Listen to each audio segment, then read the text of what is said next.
के साथीहरु तपाईहरु पनि युट्युब भिडियो बनाउनुहुन्छ तर थम्बनेल बनाउन आउँदैन त्यसो भए यो भिडियो तपाईको लागि हो। पुरा एन्ड सम्म हेर्नु होला। म तपाईहरुले बताउने छु यस्तो थम्बनेल कसरी बनाउने। लाइक दिस थम्बनेल पुरा एडभान्स छ, फुल कोर्स छ। तपाईहरु च्यानललाई सब्स्क्राइब गरेर भिडियो हेर्नु होला अनि एन्ड सम्म हेर्नु होला। म तपाईहरुले पुरा एडभान्स एडिटिङ सिकाउने छु। लाइक एन्ड शेयर गरिदिनु होला। अब तपाईहरुलाई सबैभन्दा पहिला चाहियो एउटा हाम्रो ब्याकग्राउन्ड इमेज। ब्याकग्राउन्ड इमेजको लागि हामी फोटो रुममा जानुपर्छ। फोटो रुममा हेर्न सक्नुहुन्छ फोटो रुम। अनि यहाँबाट फोटो रुम तपाईहरु डाउनलोड गरिहाल्नु होला प्ले स्टोरबाट इजी, नत्र डिस्क्रिप्सनमा हालिदिन्छु, गएर डाउनलोड गरिहाल्नु होला। अनि यहाँबाट फोटो रुममा आइसकेपछि सिलेक्ट फ्रम फोटो, तपाईहरुले फोटो एउटा सिलेक्ट गर्नु होला। अनि यहाँबाट हाम्रो फोटो आइसक्यो। अनि यहाँबाट फोटोलाई इमेज गर्नुपर्छ। अनि यहाँबाट त्यति भइसकेपछि ट्रान्सफर्मेन्टमा क्लिक गरेर तपाईहरुले शेयरमा क्लिक गरेर माथि पटक अनि डाउनलोड भइहाल्छ आफै। तपाईहरु डाउनलोड गरिहाल्नु होला। त्यति भइसकेपछि पिक्सल ल्याब डिस्क्रिप्सनमा लिंक छ, गएर इजिली डाउनलोड गरिहाल्नु होला। प्ले स्टोरमा तपाईहरुलाई मिल्छ तर डुप्लिकेट मिल्छ। 3 डटमा क्लिक गरेर इमेज साइजमा क्लिक गरेर कस्टममा क्लिक गरेर युट्युब थम्बनेलमा क्लिक गरेर त्यति भइसकेपछि अब हामीलाई चाहियो ब्याकग्राउन्डको लागि यहाँ लास्टमा क्लिक गरेर कलरमा क्लिक गरिदिनु होला। अनि तपाईहरुले रेड चाहे तपाईको मर्जी जुनसुकै हाल्नु होला। टिक लगाइदिनु होला। प्लसमा क्लिक गरेर तपाईहरुले जुन अहिले ब्याकग्राउन्ड रिमुभ गरेको थियो त्यसलाई नि यहाँ हाल्नु पर्छ। अनि टिक लगाइदिनु होला। अनि यसलाई साइडमा गर्दिने, अलिकता जुम गर्दिने। त्यति भइसकेपछि अब यहाँ बीचमा क्लिक गरेर स्ट्राइकमा क्लिक गरेर यसलाई टिक लगाइदिने।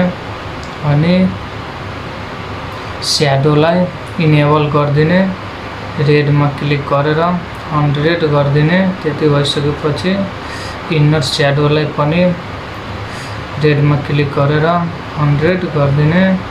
अनि यसलाई अलिकता यता घुमाइदिने। त्यति भइसकेपछि अब लेयरमा क्लिक गरेर यसलाई लक गरिदिने, हिल्दै उल्दैन। अनि त्यति भइसकेपछि अब ड्रोमा क्लिक गरेर पेन साइजलाई 100, इनरलाई 100 गरिदिने। अनि रातोमा क्लिक गरेर डिस्प्लेमा टच गर्ने अनि यसलाई साइजलाई अलि ठुलो बनाइहाल्ने। अनि गो टु ब्याकमा क्लिक गरेर यो ब्याक भइहाल्छ। अनि लेयरमा क्लिक गरेर यसलाई लक गरिदिने। त्यति भइसकेपछि अब हाम्रो यति काम भइसक्यो। अब तपाईहरुले प्लसमा क्लिक गरेर टेक्स्टमा क्लिक गरेर यहाँ तपाईहरुले लेख्नु होला। म यहाँ लेखिरहेको छु थम्बनेल। त्यति भइसकेपछि यसलाई ओकेमा क्लिक गरेर साइजलाई म बढाइदिन्छु। अनि एमा क्लिक गरेर सबैभन्दा फर्स्टमा फन्ट्सलाई चेन्ज गर्ने, फन्ट्सलाई। अनि यहाँबाट एबीमा क्लिक गरेर माई फन्ट्समा गएर म यो लाउने छु।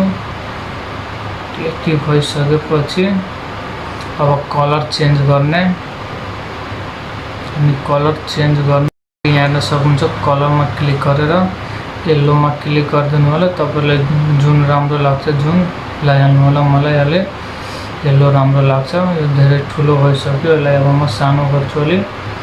त्यति भइसकेपछि टेक्स्टमा क्लिक गरेर यहाँ लेख्नु होला कसरी बनाउने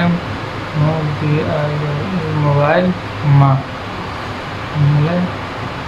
ओकेमा क्लिक गरेर अनि साइजलाई अलि ठुलो पारिहाल्ने अनि फेरि फन्ट्समा गएर तपाईहरुले यहाँबाट कुनै राम्रो लगाइहाल्नु होला। त्यति भइसकेपछि यसलाई पनि कलर चेन्ज गर्नुको लागि कलरमा क्लिक गरेर म मात्रै मोबाइललाई मात्रै म चेन्ज गर्छु, येलो हाल्छु अनि त्यति भइसकेपछि हेर्न सक्नुहुन्छ हाम्रो आधी काम बनेर रेडी भइसक्यो। अब फ्रम ग्यालेरीमा गएर यहाँबाट म एउटा थम्बनेल हाल्छु, यहाँबाट हेर्न सक्नुहुन्छ।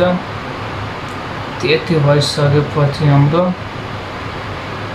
अनि यसलाई थम्बनेलमा क्लिक गरेर यसलाई म कपी गरेर यो पेन्सिलमा गएर म यसलाई कट हान्छु अनि यहाँ म लेखिदिन्छु फुल CORS कोर्स।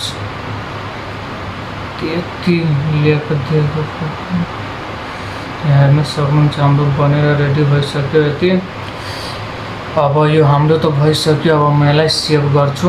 3 डटमा क्लिक गरेर एक्सपोर्ट इमेजमा क्लिक गरिदिनु होला, सेभ टु ग्यालेरी गरिदिनु होला। त्यति भइसकेपछि अब तपाईहरुलाई लाइट रुममा आएर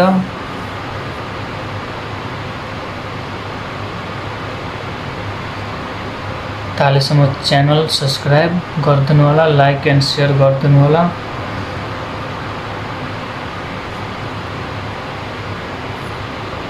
प्लसमा क्लिक गरेर तपाईहरु इमेजमा गइहाल्नुहुन्छ फोल्डरमा अनि यहाँबाट जुन हामीले पिक्सल ल्याबबाट थम्बनेल बनाएको थियो उलाई नि यहाँ लाउनु छ अनि यताबाट हेर्नुलाई स्क्रोल गरेर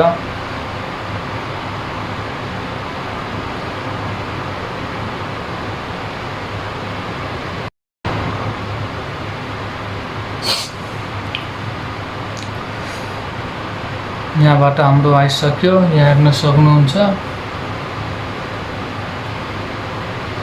अनि त्यति भइसकेपछि लाइटमा क्लिक गरेर यसलाई पुरै यो नगर्नु होला, अलिकता मात्रै कन्ट्रास्टले बढाइदिने, हाइलाइटलाई, स्याडोलाई माइनस, व्हाइटलाई पनि माइनस, ब्ल्याकलाई यो गरिदिनु प्लस, मिक्समा गएर ओरेन्जमा लुमिनेन्सलाई बढाइदिने, स्याचुरेसनलाई माइनस, येलोलाई 100, यसलाई पनि 100 अनि ओरेन्जलाई पनि 100। यहाँ हेर्न सक्नुहुन्छ हाम्रो कलर।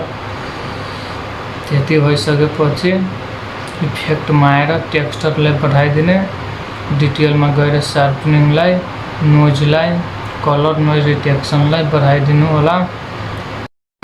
अनि यहाँ हेर्न सक्नुहुन्छ हाम्रो फाइनल लुक बनेर रेडी भइसक्यो। कति सार्प छ हेर्न सक्नुहुन्छ। भिडियो राम्रो लाग्यो भने च्यानललाई सब्स्क्राइब गरिदिनु होला, लाइक एन्ड शेयर दबाएर गरिदिनु होला।